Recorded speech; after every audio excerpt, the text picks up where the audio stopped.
খুব অল্প সময় ঢাকা সিটির আশেপাশে কই ঘুরতে যাওয়া যায় একদিনের জন্য সেটাই বলে আজকে আমরা চলে গিয়েছিলাম জাহাঙ্গীরনগর। মূলত আজকে ছুটির দিন ছিল, দেন ভর্তা ভাত খেতে হবে আর কি।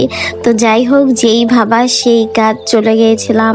আজ যখন আপনারা জাহাঙ্গীরনগর যাবেন, যদি গরমের সময় থাকে সেই ব্যবস্থা নিয়ে যাবেন, যদি শীতের সময় থাকে সেই ব্যবস্থা নিয়ে যাবেন। জাহাঙ্গীরনগর প্রতি ফ্রাইডেতেই কোনো না কোনো মেলা থাকে, কোনো না কোনো অকেশন থাকে আর কি। আমরাও এসেছিলাম ফ্রাইডেতে, বাট প্রচুর পরিমাণে রোদ, গরমও একটু ভালো পরিমাণে ছিল।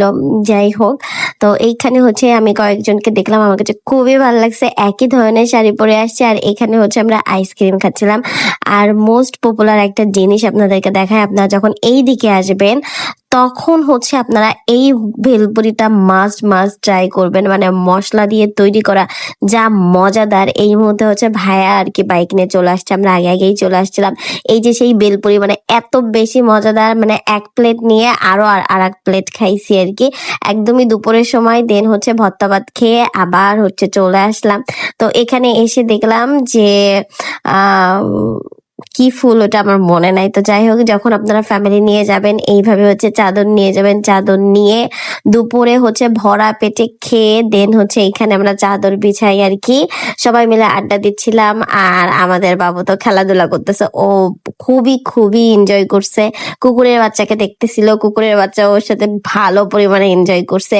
আর এইখানে আমরা মজা করতেছিলাম। আর ও তো 4টা দাঁতের মালিক ছিল তখন, তো 4টা দাঁত দিয়ে সেই পরিমাণে আসে। আর এই আইসক্রিমটা অতীব জঘন্য ছিল, যারা যাবেন এই আইসক্রিমটা একদম ইগনোরই করবেন, চকবারই ভালো আমার কাছে।